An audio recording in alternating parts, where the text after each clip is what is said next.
Hey, what's happening, 100 Proof? Up next on my show is the S to the W-I-G-G-A. Yeah.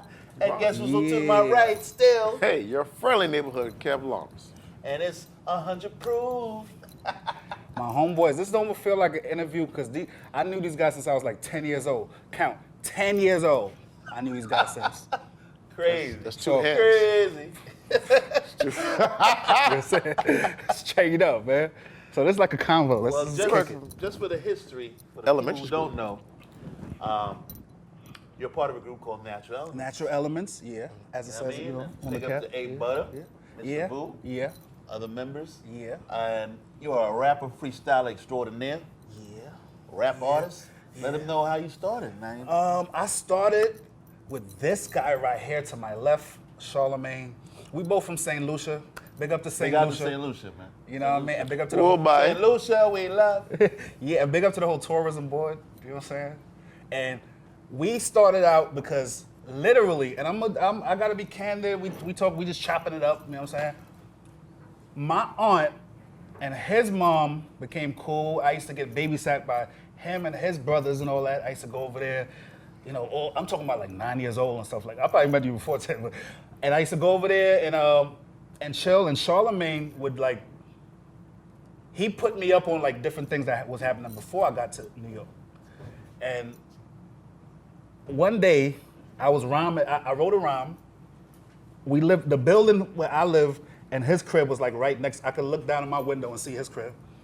And I told his cousin Miguel, big up to Miguel. You know what I'm saying? I was like, yo, Miguel, I wrote a rap. I said out the window, real loud, I wrote a rap.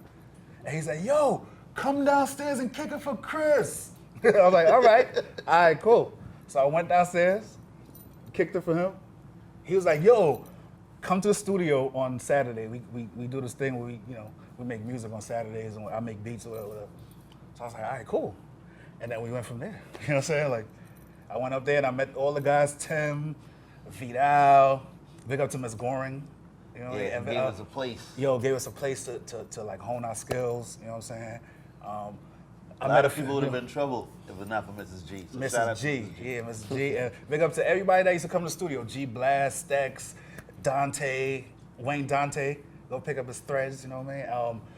And we was all up there and we was just putting everything together. We was just like having fun really, you know what I'm saying? We was just experimenting with different, Charlemagne would make beats for the different artists according to their style and or what he feel like they should rap to and everybody get their beats on Saturdays. We record during the week and we put out music right away. It's like, that's why I love now so much because like, we'll talk about this more, but we could do music, mix it or whatever, and give it to the people. That's all we really wanted to do. Like, Right, but that's when college radio was big. That's when college radio was big, right? So like now where you could just give it to them as far as like streaming and whatever is a different way of them getting the music, but that's all we want. The whole essence of from the creative to the listener or the consumer, whatever. Right, and that's is where what- people like Kev will come in. He has the radio show. Yeah. Stretching Barbados, the Yeah. J Smooth. J Smooth, yep. Mayhem, Sunset, and we'll send our songs, give our songs to them, and they were like, and this is the time where, see, now they only play the song once. You know what I'm saying? Like, not like all shows. Big up to Thermal Soundwaves.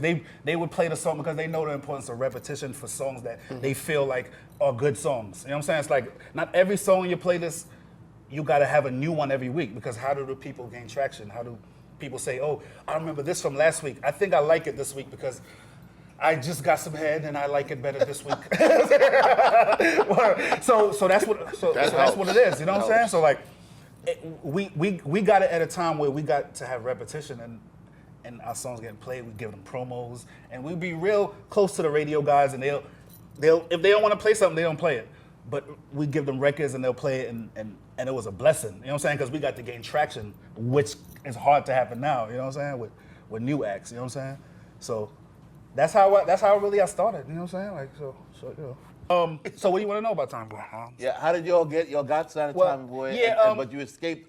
Yeah, Basically, escaped what the, was going through with De La. De La and all Soul. that Yeah. stuff, like- Well, let me say from when we first started putting out records, right?